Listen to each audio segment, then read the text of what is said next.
इसका नाम डेमन है। इसकी पत्नी सुबह से गायब होती है, तो यह पुलिस स्टेशन में जाके शिकायत दर्ज कर लेता है। तभी डिटेक्टिव मेहुल को और 2 महिलाएं लापता होने की शिकायतें मिल जाती है, तो फौरन डिटेक्टिव मेहुल मामले की जांच करना शुरू कर देते हैं। कुछ महीनों के बाद मेहुल अपहरणकर्ता को पकड़ने में सफल हो जाते हैं। तभी मेहुल डेमन को बुला लेते हैं और उस गोदाम में जाते हैं जहाँ की उसकी पत्नी को रखा गया था।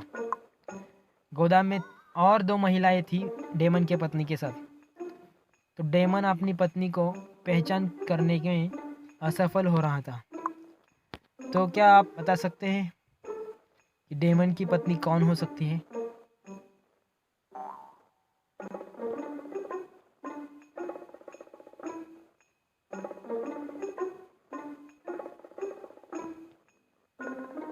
चलिए मैं बताता हूँ।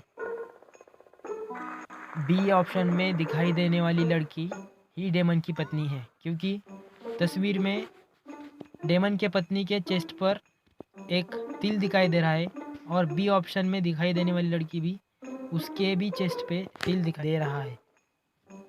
तो डेमन की पत्नी यही है।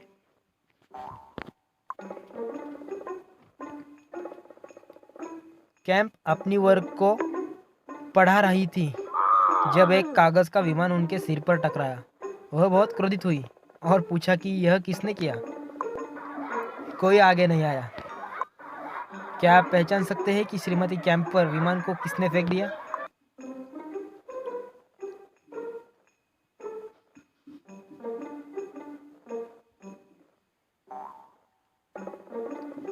चलिए मैं बताता हूँ। पेपर का विमान बना के चौथे बच्चे ने ही कैंप पर फेंक दिया, क्योंकि विमान का रंग और चौथे बच्चे के नोटबुक का रंग सेम ही था। चलिए अगली पहेली देखते हैं। क्या आप तस्वीर को ध्यान से देख सकते हैं और अनुमान लगा सकते हैं कि यह दुर्घटना है या हत्या है?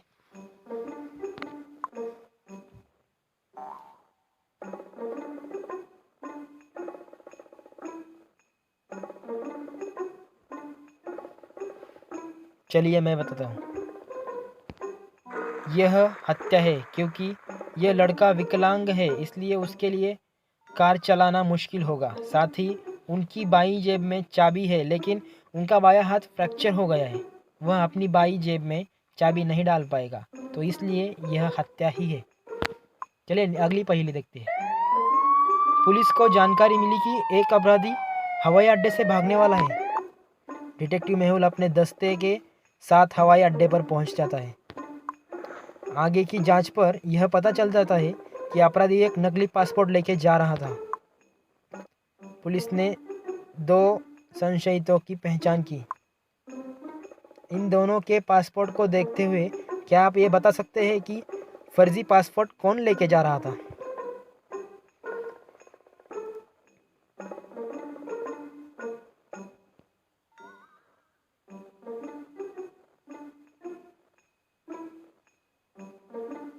चलिए मैं बताता हूँ। फर्जी पासपोर्ट ए में दिखाई देने वाला आदमी लेके जा रहा था। अगर आप 1 नंबर के पासपोर्ट की तारीख देखेंगे तो यह 31 अप्रैल की है। यह नकली पासपोर्ट है, क्योंकि 30 अप्रैल तक ही महीना होता है, 31 अप्रैल तारीख नहीं होती है, तो इसके लिए यही फर्जी पासपोर्ट है। चलिए अगली पहेली देखते हैं। टॉम एक कार चलाने के लिए तरस रहा था, इसलिए उसने एक चोरी करने का फैसला किया। वह एक कार स्टोर के सामने गया और पार्किंग में 3 कारें पाई।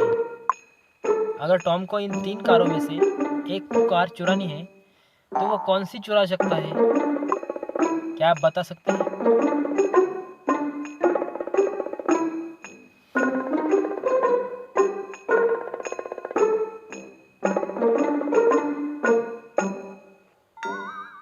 चलिए मैं बताता हूँ। टॉम 3 नंबर की कार चुरा सकता है, क्योंकि 1 नंबर की कार बिल्कुल सीसीटीवी कैमरे के सामने है और 2 नंबर की कार में कोई ड्राइवर बैठा हुआ है। 3 नंबर की कार पीछे लगी हुई है और उसमें कोई ड्राइवर नहीं है और सीसीटीवी कैमरा भी नहीं है वहाँ, तो ऑब्वियसली वो 3 नंबर की कार चुरा सकता है।